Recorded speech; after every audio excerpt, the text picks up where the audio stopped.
Dear headmaster, teachers, colleagues, and students, I'm King Sang, class of 2000. I'm one of the new teachers of this school year. I'm responsible for grade 7 through grade 9 religious studies. You can call me King Sir or Mr. Kings. I would like to take this great morning to thank you, Mr. Headmaster, for bringing me into a great team. Mr. Lau and I are having a great time getting along with Mrs. Lee. We enjoy so much being taken care by a loving mother figure. At least, I miss that kind of experience after working in such a long time in the commercial sector.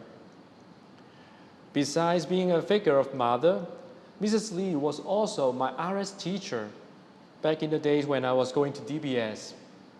So, it is such an awesome experience as well as blessing to have that kind of mentorship or discipleship. And I pray that I will also see that in my future teaching among you all boys of DBS. When we talk about discipleship, if you're religious enough like me, the first thing that will come into our mind will be the relationship between Jesus and his 12 men. How he lived on earth with his 12 guys for a couple years before he went on the cross and died. And that sounds so familiar to us. Our boys spending years with their teachers, and all the teachers spend almost their life with the boys. For my case, I'm responsible for sharing the Bible teaching with close to 300 boys a week. I thank God for allowing me to share a similar experience as his. I pray that we will all get to know each other. Let me share one interesting moment during my first week of teaching as a rookie. I remember I asked a question to my class, whether they know the Bible, which I just asked them to flash in front of the camera, was just a translation. Smart enough, they all know this is a translation. Even some of them, they knew that it is either a translation of Greek or Hebrew. Well, I said, you're right, but you may miss one important point, the content. Jesus Christ himself is the translation of God.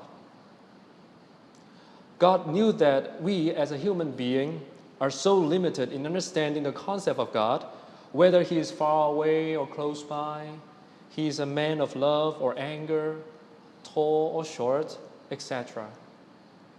We can only imagine, but we will never have an answer until Jesus Christ came to earth and tell us the answer of how God really is.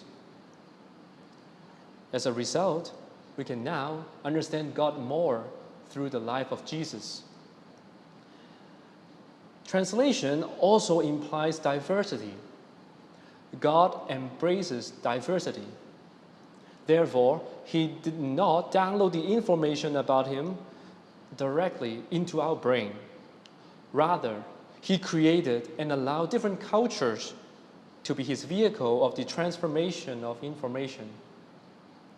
He sent off his son, his own son, to a place where he is bounded by time and space in order to let people know more about him. God allowed his story being developed through human cultures. God himself translated the word through Jesus Christ. In the beginning was the Word, and the Word was with God, and the Word was God. Knowing the story of the translation, our boys should realize that they can talk to me or respond to my question in the class in the language they are comfortable with. And I wish they will also realize that it is also how the prayer works with our God. Boys, although we had the same school tie or culture, or even we share the same campus over so many years apart, but still, we are all different. I hope you will respect the difference you've spotted between you and your friend next to you. Also, every one of us is unique. We may not even speak the same language, but we are still family, the diocesan family. Just like Mr. Lee, Mr. Lau, and I, we are from different parts of this world. We spend our life on different people. And of course, we didn't grow up together with the same background. But we do share the same faith or value which Jesus Christ has living out. And it is about a life of hope and love. I pray that you will one day have a taste of it before you're taking off a different stage of life from DBS. In the new school year, I pray that all the teachers in the DBS family will also show our boys love and care through the language of Jesus Christ. Let us be the vehicle of love and the salt and the light of this world. Amen.